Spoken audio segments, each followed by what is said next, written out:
guys, Vicky here, writing for Jesus. Okay, I'm so excited.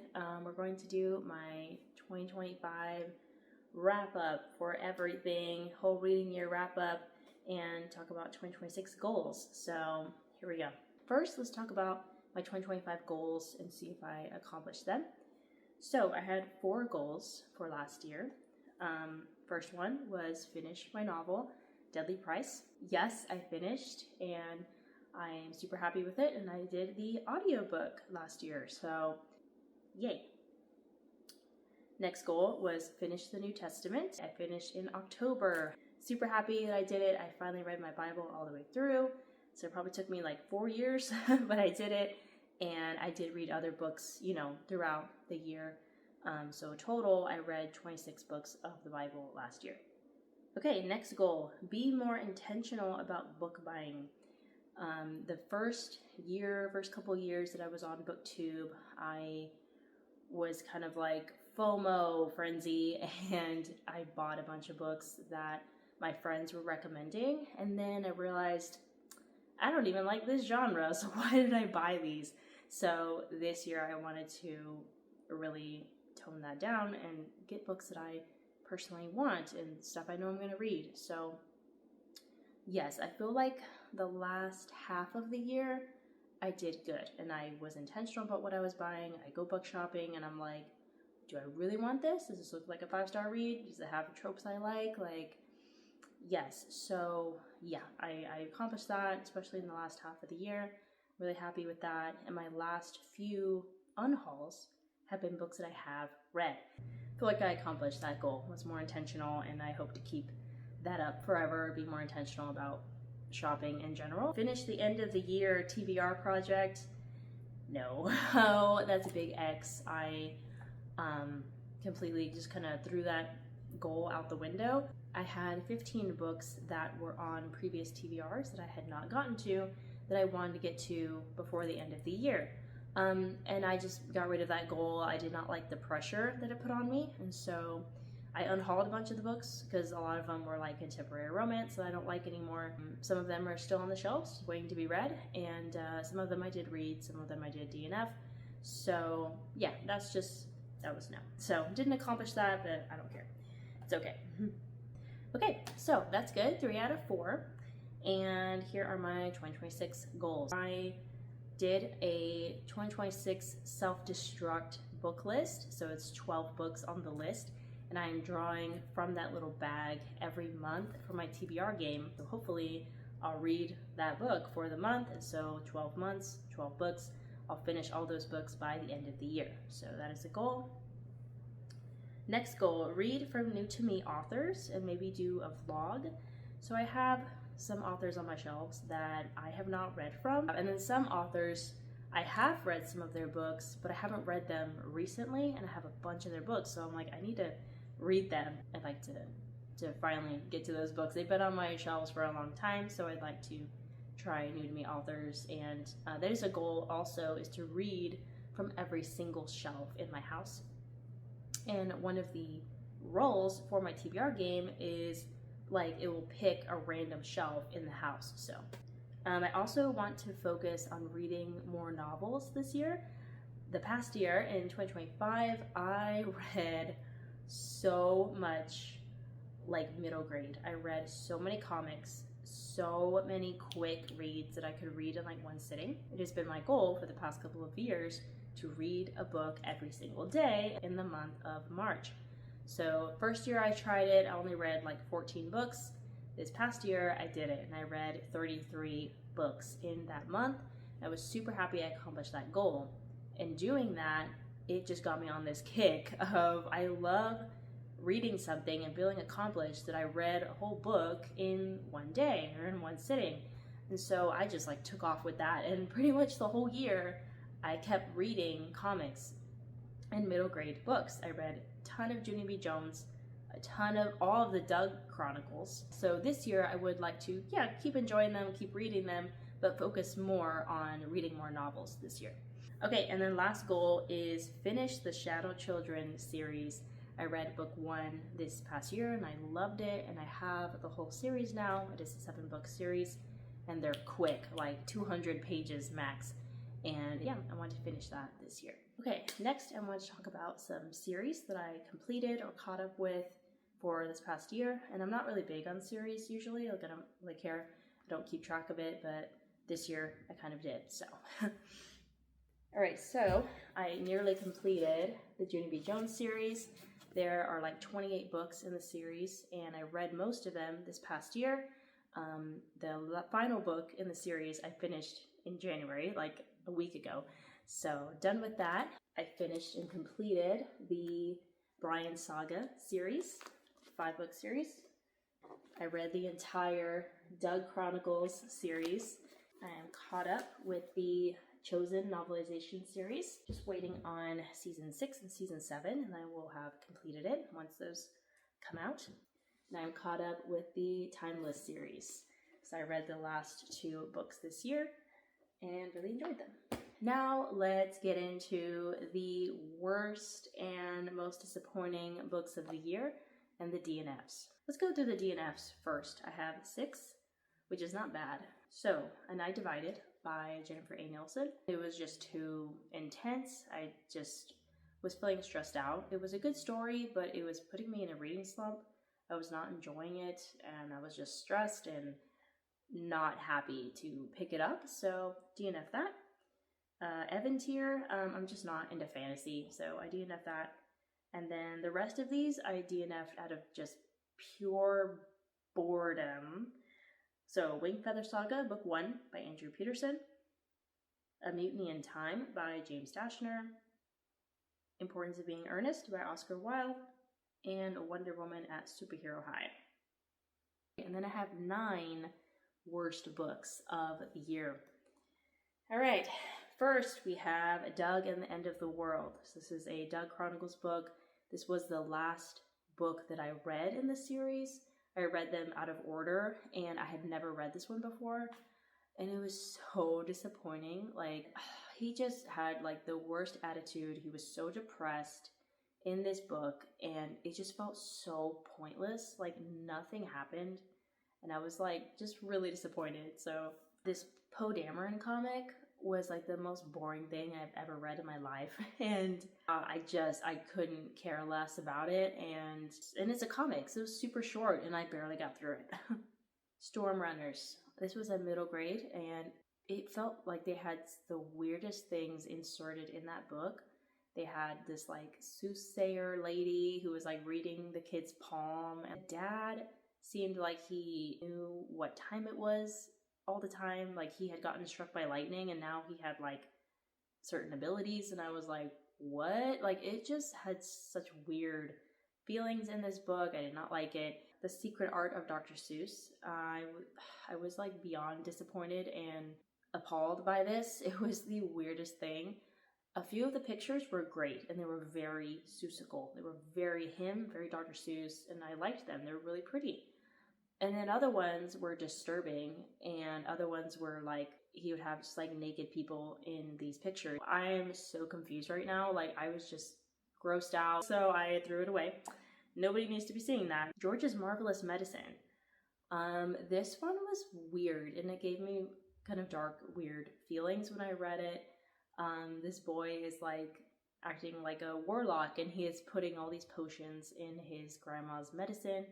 And she was acting kind of like a witch, and it was just over the top weird, and I did not like the way I was feeling while I read it. So, Frozen comic, Breaking Boundaries. I was so disappointed with this. I couldn't stand the new character Mari. She just seemed pointless and weird. She was talking to animals, and I didn't like how Anna was doubting herself and didn't know where she belonged, and I'm like, you belong with your sister. Like, it was just very strange. Elsa was hardly in it, and it's frustrating when I read something that is Frozen and like they're separated again, and I'm like, no, like, we have had enough separation, like, keep them together. Maktub. I was really disappointed with this one. I got basically nothing out of it. It was very, very spiritual, and so it was very inclusive, and everything was together, and I just kind of felt uncomfortable with some things he was saying. Some of them he would try to make a point, and I'm like, well, I got a different point out of this story, and not a good one. Like, I didn't like some of the messages I was getting. It was just, yeah, really lackluster. The Camera Never Lies by David Rawlings. This was so poorly executed. It took all 300 pages for this guy to get it together. It took him way too long to figure out there's something special about this camera, and like it like shows you like who you are on the inside and like revealing truth. And so the idea was great and the execution was terrible. I didn't like the characters. Some people seemed like bipolar, the way they would just switch. The angel character was really annoying, and I just didn't like it. It just felt kind of long and pointless, and it had potential. It could have been fantastic, and it was pretty bad. Stranded.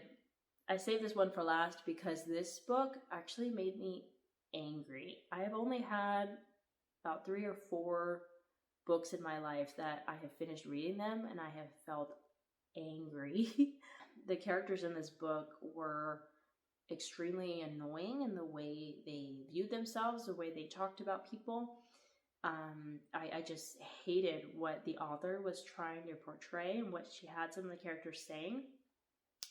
It just felt like propaganda and lies, and I'm like, how can you be feeding this to people? Like, you're lying. It was just so rude, and it was, I just hated it. I was really, really angry. And then I was talking to my dad afterward, and I was telling him how I felt, and for like an hour straight, I was mad. I was like washing dishes. I was like angry washing dishes, just thinking about all the messages that this person put in there, and the ending was not satisfactory.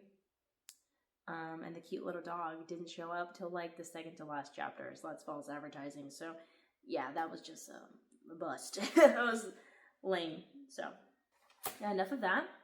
Now let's get on to the best reads of 2025. I have 10 books to share with you. Brian's Return. I gave all these books 5 stars. I really enjoyed this. I don't know how he can talk about him fishing and eating and setting up camp and make it so compelling. I love seeing Brian out in nature, and I just love Brian, and I just am right there with him, sitting there with him while he does everything. And I love his story. I love how his story continues on and how everything progresses in these books, and it was so satisfactory. It was such a satisfactory series. And then the final book, book 5 in the series, 5 stars, is Blew Me Away. It connects with Brian's Winter, which is the second book in the series. Well, third book technically. This was incredible. It was so impactful and emotional, and it really got me, and I just had to just kind of sit there for a minute, and I was like, wow. All about him finding a dog and wondering how this dog got injured and having to investigate and see what happened, and some pretty crazy things happened, and it was beautiful. All right, then this was just a random cover by, and I love Star Wars. I love Anakin's story. This is what happened in between episode 1 and 2. And it was really cool to see Anakin build his lightsaber and all of his internal struggles, his anger, his fear, everything that he has gone through. The relationship between him and Obi-Wan is really beautiful, that kind of brother, father, son, mentorship kind of relationship. And I feel like this person, this author, really understands the Star Wars lore and these characters really well. And it was just so cool to get inside his head and understand him better. Vanished by Irene Hannon, my favorite author, probably. Comfort author for me. I loved this so much. I was figuring out things as the PI was figuring them out. All about this girl hitting someone at night. It's raining, and she is trying to get a hold of the police and stuff. And then when they get there, there's nobody there. There's no body that she hit. There's no guy that came to help her. Like, nobody's there. So she's really trying to investigate and figure out what's going on. And I love how they can figure out things from the smallest piece of evidence.